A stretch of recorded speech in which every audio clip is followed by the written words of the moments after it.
terms of demands, when you make a demand, there needs to be demand. These fucking Duke niggas act like they so fucking smart. These motherfuckers ain't smart. But Kuminga, 20 points, 21 minutes. As much as I applaud him, boy, you're stupid. No matter what the you do out there, you gone. Cause you asked. You are traded. What you can stop is what they get back. See, you go out there and you ball out. You raise your value for what they can get back for you. Everybody wants you, but they're not giving them nothing for you. You treat them like dog, we don't give you a dog food. If he sits, the value that he's at, that's all they can get. Motherfucker getting on my fucking nerves, man. Sitting here acting like he's smarter than everybody. You ain't fucking smart, man. You're fucking up the team. Obviously, the team's been fucked up since you took over. It's called old stupidity general managing. They have this idea that I can trade him better if I talk shit about him. Yeah. It just seems so morally wrong if I trade a good guy. Oh, he's such a great locker room guy. Yeah. And I'm guilty. How can you get rid of him? Right? How can you get rid of him? You gotta bash him a little bit. Oh, horrible locker room guy, and then get rid of him. Well, unfortunately, it's the opposite of what you think. If I have a Bugatti and I say everything that's wrong with the Bugatti, the buyer is not going to give me Bugatti prices. That's why you guys get lowballed.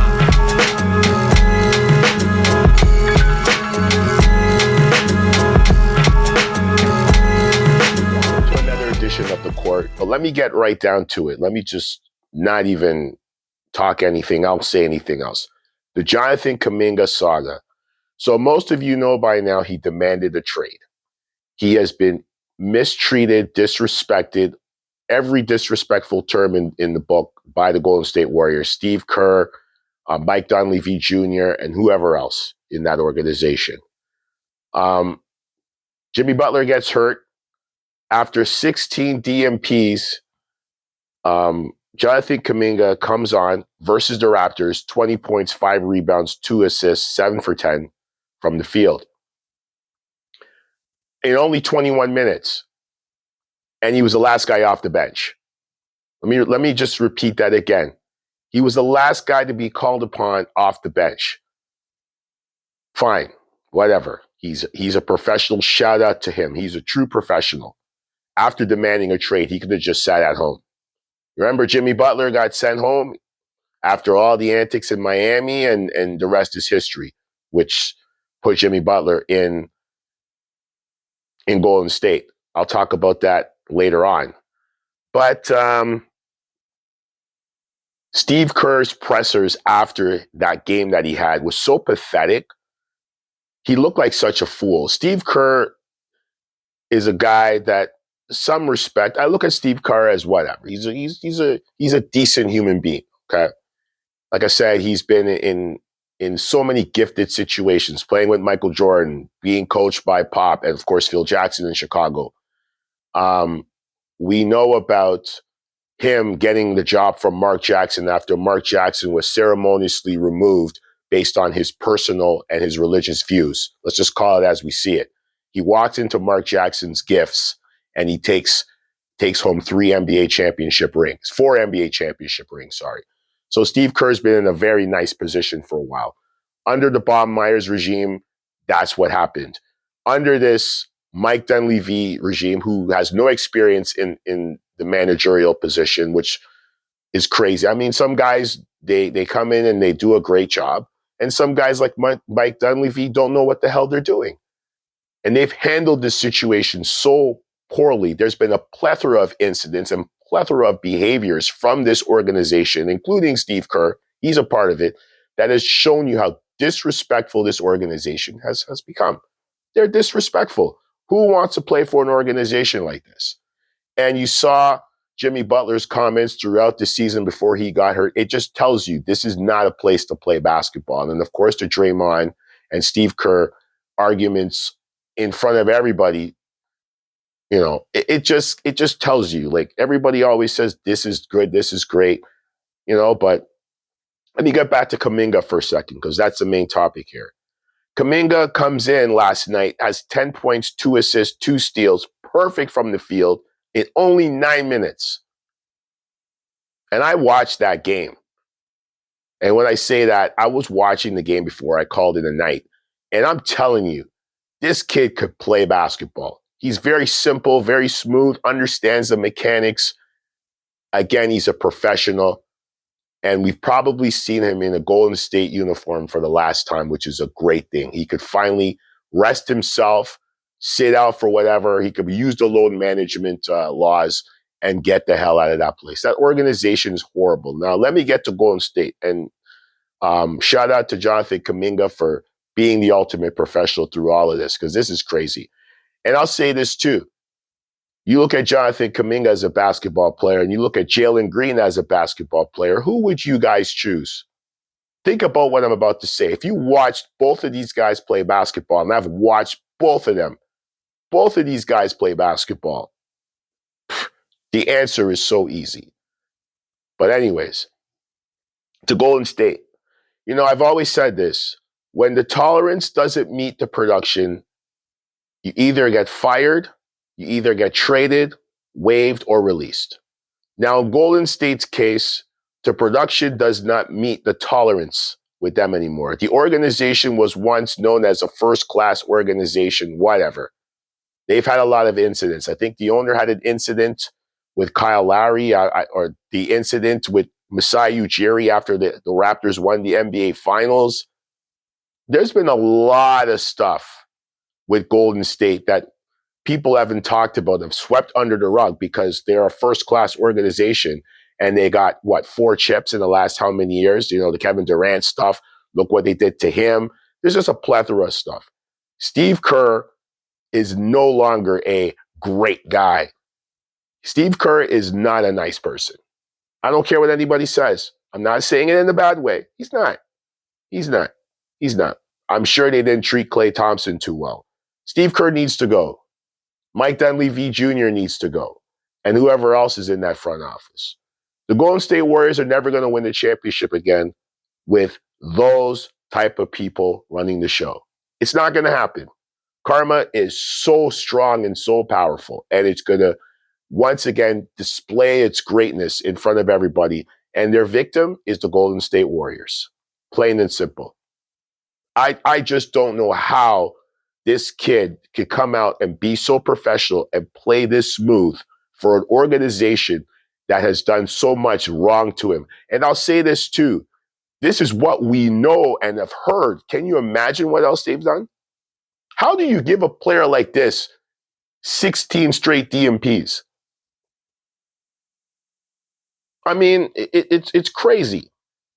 And then you listen to some of Jimmy Butler's pressers, you could tell Jimmy Butler's like, what are they doing here? He goes from Miami, where Pat Riley is the man. You could ask LeBron, to this. He left Miami only because he didn't get paid. It was all about the paycheck, which is fine. Everybody should get their money. He left Miami for this? This is one of the worst teams to play for in the NBA, and I'm just calling it as I see it. I got a next soundbite to play, and then I'm going to continue on with the show. Steve, this is Jonathan. I just talked to him. He said he's going to get an MRI tomorrow. It was both the knee and the ankle. We'll see how bad it is. Such a shame. He was playing great, and that definitely hurt as well. You know, not having him available for the second half. So that was Steve Kerr after the game, talking to the press, discussing the status of Jonathan Kuminga going forward, potentially going forward. In my eyes, he's not playing. I think he should just sit until a suitable trade partner is found and he finds a spot where he is respected and utilized. I heard some comments from Melo also on his show. Melo had a very good insight on this. And he basically said Kuminga, I'm speaking of, plays one way and Golden State has their way. And I agree with that. But I also have to question Golden State. If that's the case, then why did you keep him for so long? And if I'm Jonathan Kuminga, why did I re-sign with them in September of this past year? Because it makes no sense to me. I understand you want to play basketball, and I understand Golden State has their way. obviously Golden State way hasn't worked the last little while. Things are falling apart.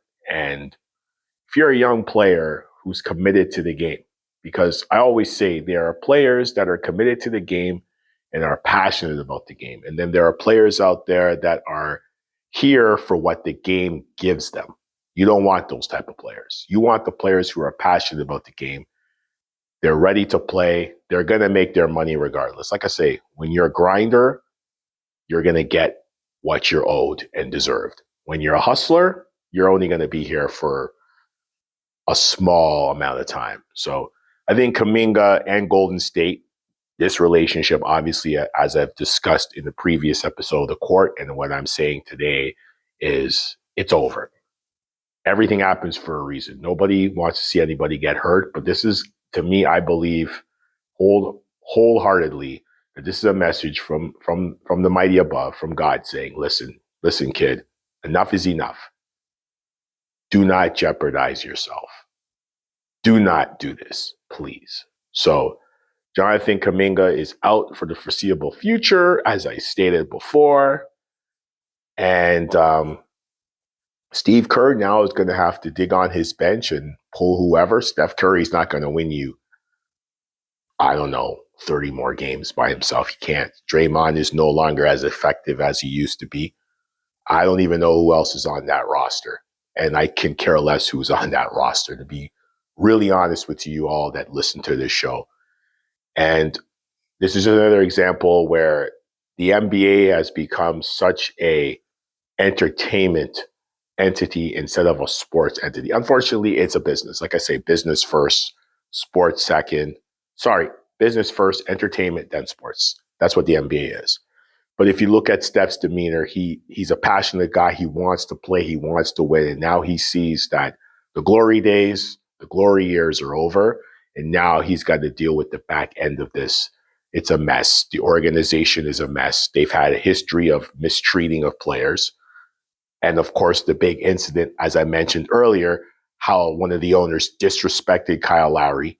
It's all over the news. If you guys don't believe me, go Google it. It's right there. And of course, Klay Thompson situation, of course, Mark Jackson, excuse me, guys, Mark Jackson situation, and just a plethora of things. So there are some people who think that there's a lot of marks that believe that this kid is not good.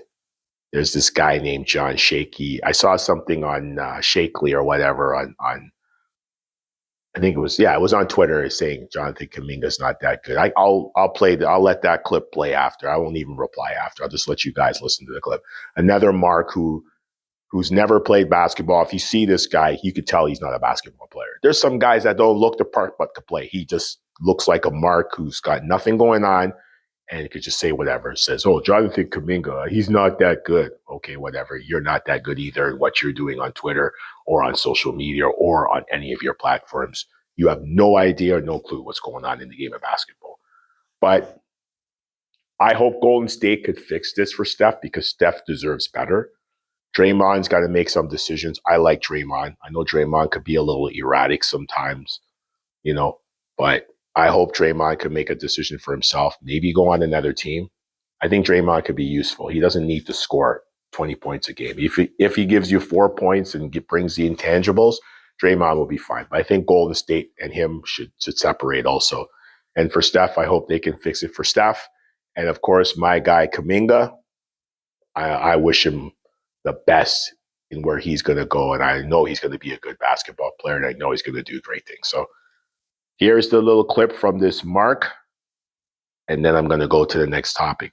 But before I go to the next topic, I want you guys to listen to that clip from the Mark, and then I want you guys to listen to Jay Bayless. He has something very interesting to say, and this is actually really good. Then I'll comment on that to close the show. Time screaming and yelling about Kuminga. Who cares? Kuminga's not even that good. That we failed to recognize that when they said goodbye to Klay, they probably should have said goodbye to Draymond too. And he's got $25 million, and he looks like a shell of himself, and I don't know if anyone wants him, and I don't know if he can help them. There's never been a time in basketball where those in charge haven't been complaining about it being fucked up. I'm not happy with everything that goes on in basketball, but what I will tell you is I would rather have these young people have choice than be restricted. Does anybody find it interesting that Lane Kiffin leaves a team that is going to the college football playoff, and not one coach and not one administrator came out publicly and said, what about loyalty? Right. What about this? What about that? They didn't say any of the crap they say about the players. The sitting administrators and presidents and all that didn't say a word because they feel like they're going to be in that situation at some point. And they don't want to lock themselves out of doing what LSU did. I don't believe for 1 second the complaint that there's no loyalty anymore. Like, was it loyalty when we couldn't move? Like, how did loyalty just all of a sudden disappear once there was choice? You know, the players have choice now, and we want to say that players were more loyal when we were all in school. Were we loyal, or did we not have a choice? So that was Jay Bayless touching on the whole NIL thing. Of course, he mentioned Lane Kiffin and some of the things that happened with him, how he walked away from Ole Miss. Also, not allowing his coaches to coach the team that he had left in the college football playoffs, all sorts of crazy stuff. I'll be honest with you, Lane Kiffin has always been a weasel, not to be trusted. And this is why a lot of players don't trust coaches and schools and the administrative part about it, which I totally am a fan of.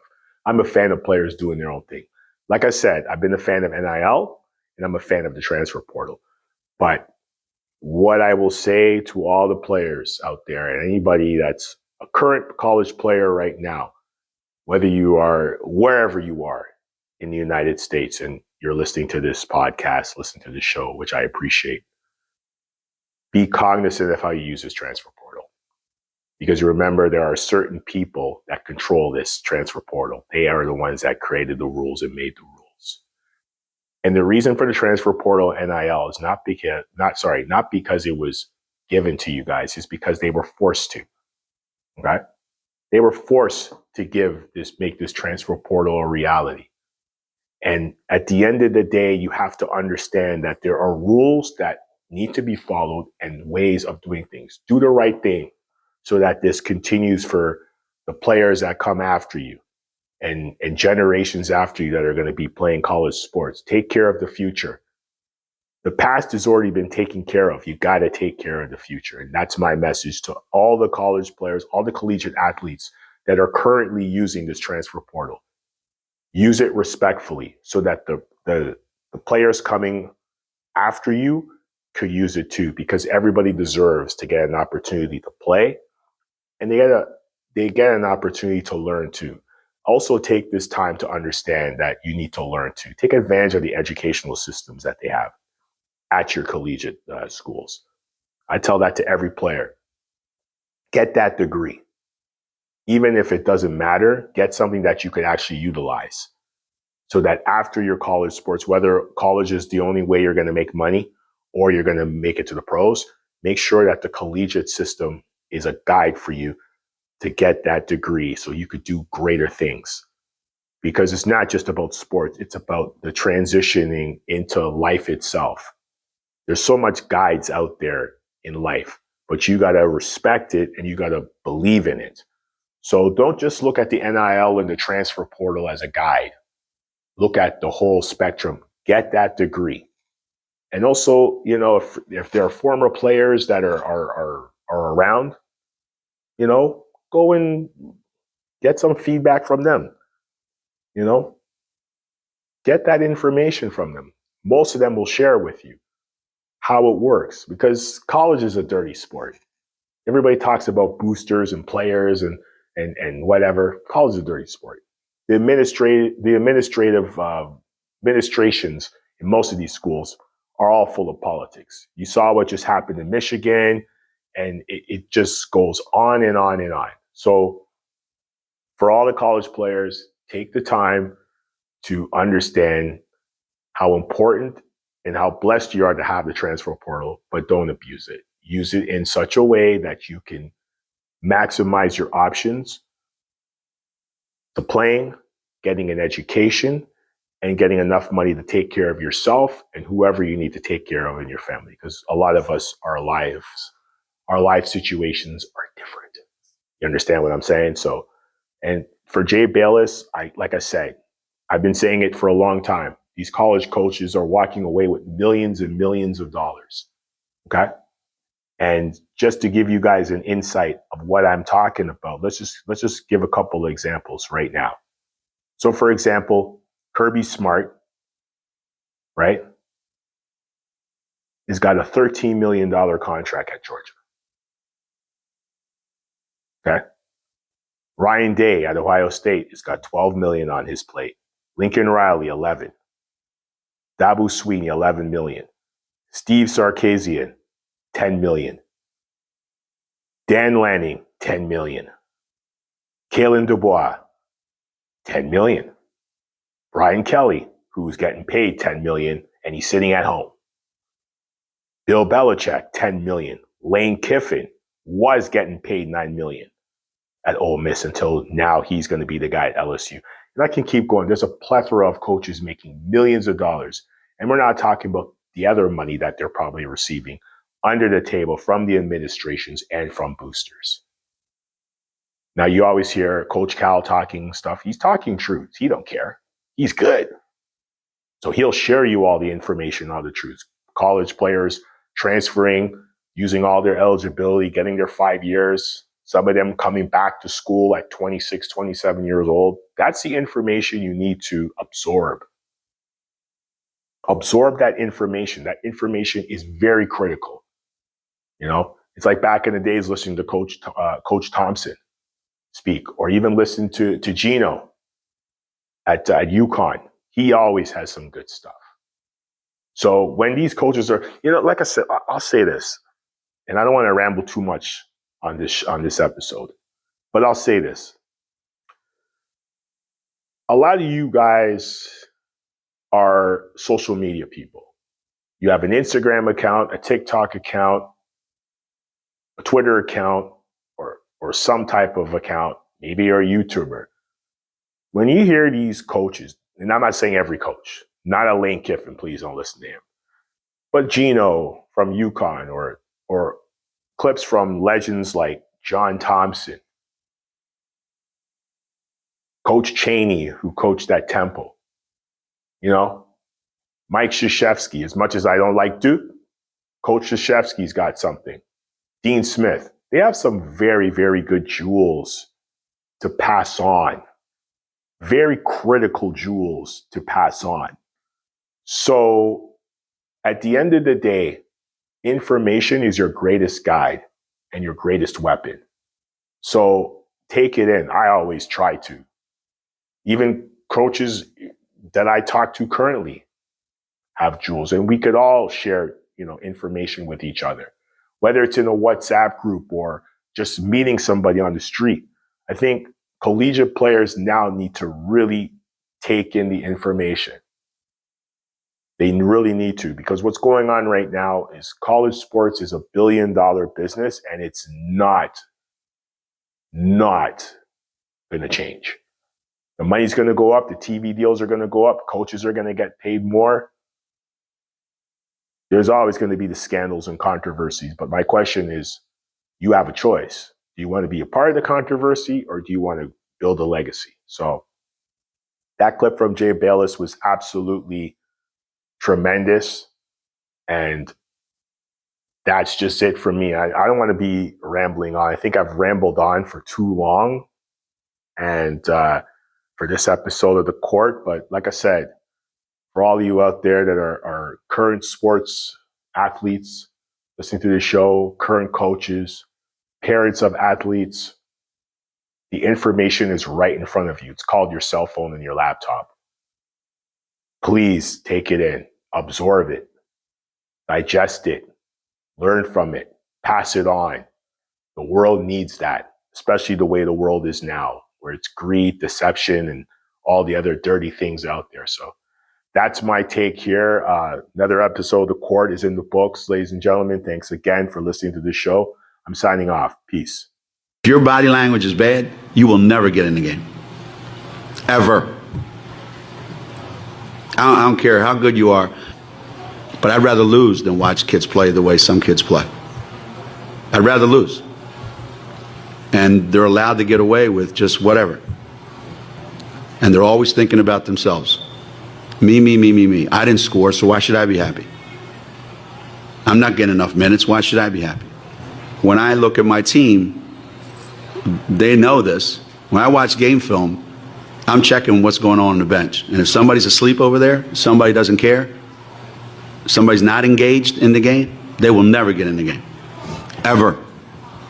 And they know that. They know I'm not kidding. To me, it's so frustrating to watch a coach not, I don't know if the word is discipline a kid for bad body language on the court or on the field. But I mean, that's why he's a great coach. Now he goes back and looks at the film afterwards to do it, but I think it's right on. This is such a good clip for parents because this is a college coach and we need to be teaching our kids this when they're young. You know, they need to learn that their body language matters and they shouldn't be having it by the time they get in college.